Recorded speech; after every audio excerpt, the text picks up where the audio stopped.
Hey, it's JP with Central Idaho Mountain Weather. It's December 28th, 2024, giving you an evening update. The Sawtooth Avalanche Center has issued an avalanche warning. They will give an update tomorrow morning at 6 a.m., but they just wanted to get the word out that large avalanches are near certain to release on their own. And so check out the advisory in the morning. So let's get to some of the weather. We're kind of in the final showdown of this atmospheric river event that seems like it's been a very slow build to this final stage where this area of low pressure off the coast is going to work its way in with the last bit of this river. So you can see there's a poorly drawn stationary front in red. That is going to turn into a warm front tonight. That's going to introduce warmer air and increase our rain line into 6,100 feet in the Wood River Valley and maybe up to 6,900 feet in the Sawtooth Valley. So we're going to have some rain on snow. That's another reason why they have that avalanche warning out there. And that's going to be happening in the early hours of tomorrow morning and probably last until maybe noon. We're going to have some moisture with that. And then this cold front's going to come through after noon, between noon and 6, and just deliver us with the final bang of this 4-day storm system. Looking at the HRRR forecast, you can start to see this is that warm front, and it's got a pretty interesting south to north progression towards us. And during the morning hours, it's going to start unleashing.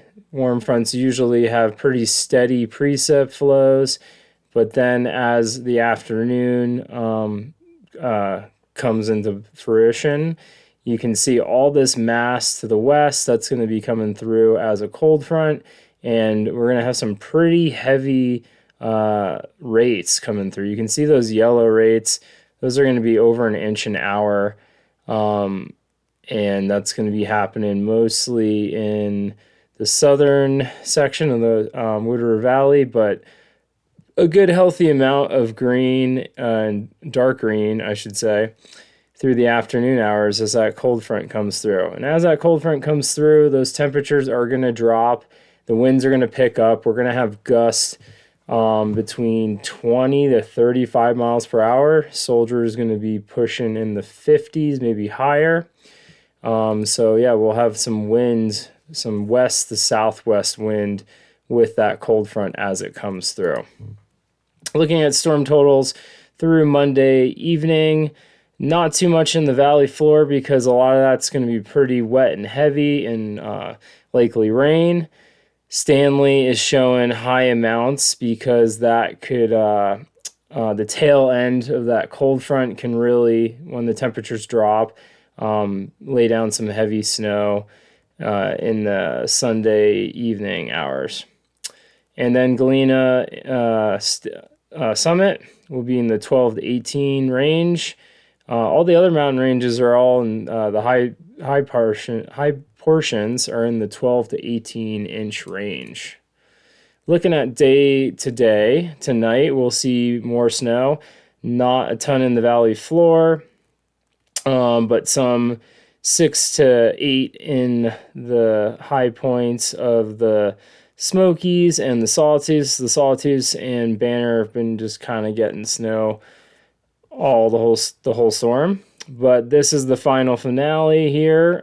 Sunday is going to be the main event. So you can see lots of 8 to 12 inches with 12 to 18 inches across the high reaches of the mountains, with this little section of red in the western Sawtooths picking up 18 to 24.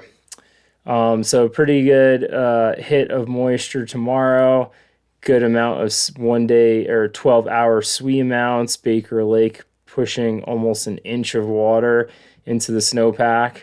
Again, that's why we got that avalanche warning out there. Got pretty weak layers that are already kind of starting to been producing avalanches the few that we could see through the clouds and in between the snowfall. So lots of more snowfall on its way. And then Sunday night, it'll start to wind down. This is kind of after the cold front comes through. So the majority of this precip, again, is going to be starting out with a warm front, finishing as a cold front. And when that cold front comes through, it's really going to unleash these bigger amounts of snowfall. Looking at some of the MBM forecasts, you can, if you look over in the precip type, there's a 40%, it's like more like 50% chance of rain around noon tomorrow in Haley. In the Wood River side, not as much in, this is looking at Soldier. Soldier is going to get hit with about 18 inches and 1.6 inches of SWE, but I wanted to point out the wind gusts are going to be getting up into the 50 mile per hour range with sustained winds of 33. So it's going to be moving quite a bit of snow out there. Titus is going to have sustained 23 mile per hour winds with gusts up to 35. So plenty of snow moving around as this low area of low pressure that's been situated out in the Pacific finally makes landfall here and finishes out this 4-day storm cycle. So we'll see what happens tomorrow. Hopefully it produces, unlike the first 3 days, which were kind of a little bit disappointing, but still snow was falling on the ground and the skiing was really good out there today.